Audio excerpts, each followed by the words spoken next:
Assalamualaikum warahmatullahi wabarakatuh. Alhamdulillahirabbil alamin wa bihi nasta'inu ala umuri dunya waddin. Wassalatu wassalamu ala sayyidil mursalin wa ala alihi wa ashabihi ajma'in. Wa la haula wa la quwata illa billahil aliyyil azim. Amma ba'du. Sahabat Aigi rahimakumullah, mari bersama-sama kita panjatkan puji syukur kehadirat Allah Subhanahu wa taala. Karena atas nikmat dan karunia-Nya kita dapat berjumpa lagi dalam karomah Kultum Ramadan SD Aisyah. Semoga kita selalu semangat dalam beribadah dan selalu berada dalam lindungan Allah Subhanahu wa taala. Amin ya rabbal alamin. Salawat serta salam sudah sepantasnya selalu kita haturkan kepada junjungan kita Nabi Muhammad sallallahu alaihi wasallam, dengan harapan semoga kita mendapatkan syafaatnya di yaumul akhir nanti. Amin ya rabbal alamin. Sahabat Aiger dimanapun berada, jumpa lagi dengan karomah Kultum Ramadan SD Aisyah. Dalam karomah kali ini kami mengangkat tema Birrul Walidain. Dalam Islam, seorang anak harus diajarkan tentang cara berbakti kepada orang tua, yang dalam bahasa agama sering disebut sebagai birrul walidain. Berbakti kepada orang tua di dalam agama Islam merupakan bagian dari etika Islam yang menunjukkan sikap birrul walidain. Birru aba'akum tabirru abna'akum. Berbaktilah kepada kedua orang tuamu, niscaya anak-anakmu akan berbakti kepadamu.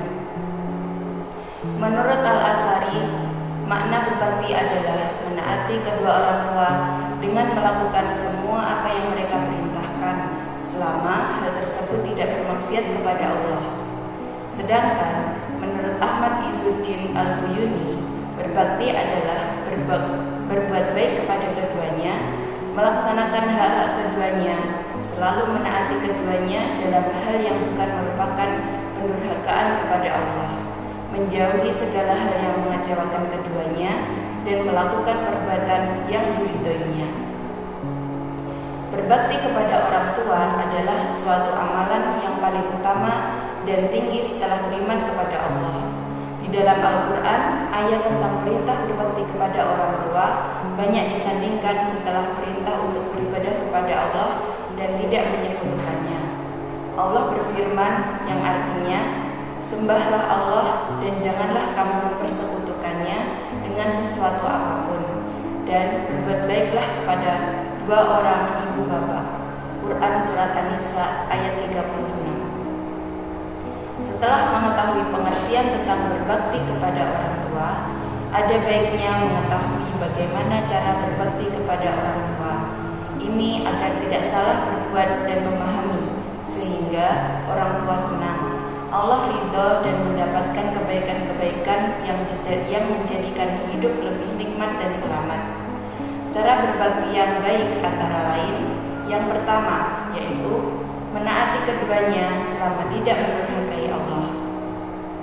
Dalam Quran Surat Al-Luqman ayat 15 dijelaskan, yang artinya, dan jika keduanya memaksamu untuk mempersekutukan dengan aku sesuatu yang tidak ada pengetahuanmu tentang itu, maka janganlah kamu mengikuti keduanya. Cara yang berbakti kedua yaitu berbakti dan merendahkan diri di hadapan kedua orang tua. Allah berfirman dalam Quran Surat Al-Ahqaf ayat 15, A'udzu billahi minasyaitonir rajim. Bismillahirrahmanirrahim. Wa wassaynal insana biwalidayhi ihsana. Yang artinya, kami perintahkan kepada manusia supaya berbuat baik kepada kedua orang tuanya. Yang ketiga yaitu mendoakan dan memohonkan ampun untuk keduanya. Rasulullah Shallallahu Alaihi Wasallam bersabda dalam hadisnya, yang artinya, sesungguhnya ada seseorang yang diangkat kedudukannya di surga kelak. Ia pun bertanya, bagaimana hal ini?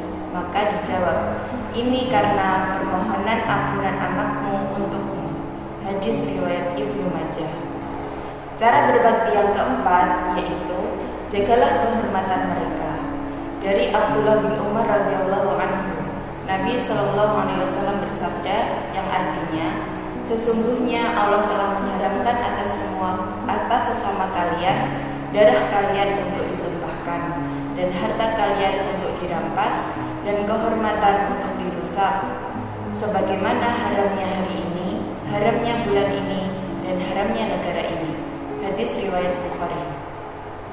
Yang kelima yaitu bersedekah atas nama kedua orang tua, termasuk wakaf dan amal jariah. Dari Ibnu Abbas radhiyallahu anhu bahwa ibunya Sa'ad bin Ubadah meninggal dunia. Ketika Sa'ad tidak ada di rumah, Sa'ad berkata, "Wahai Rasulullah, ibuku meninggal, dan ketika itu aku tidak hadir.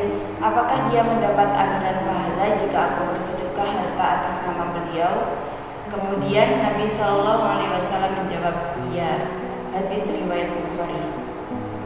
Cara yang keenam yaitu merawat orang tua di usia senja. Ketika orang tua berada di usia senja, umumnya memerlukan perhatian lebih karena kondisi mereka sudah tidak sesehat di masa muda. Untuk itu, sudah sewajarnya jika anak merawat orang tuanya sebagaimana sang anak dirawat orang tua sejak kecil. Cara yang ketujuh yaitu menyambung silaturahmi dengan kerabat orang tua, memuliakan teman dan orang-orang yang dulu dicintai kedua orang tua. Hal ini diperjelas dengan hadis Nabi yang artinya, sesungguhnya sebaik-baik bentuk berbakti adalah seseorang menyambung hubungan dengan keluarga dari kenalan baik ayahnya. Hadis riwayat Muslim. Yang kedelapan yaitu jangan pelit untuk menafkahi mereka. Rasulullah Shallallahu Alaihi Wasallam bersabda, yang artinya, mulailah dari dirimu sendiri. Engkau beri nafkah dirimu sendiri. Jika ada lebih, maka untuk keluargamu. Jika ada lebih, maka untuk kerabatmu. Hadis riwayat Muslim. Sahabat Aisyah rahimakumullah, demikian kalamah hari ini. Semoga uraian yang sedikit ini bisa menambah pengetahuan untuk sahabat, dan semoga kita tergolong dalam anak yang berbakti kepada kedua orang tua, agar kita bisa mendapat keberkahan di dalamnya. Amin ya rabbal alamin. Al-birru man ittaqa. Akhiran, wassalamualaikum warahmatullahi wabarakatuh.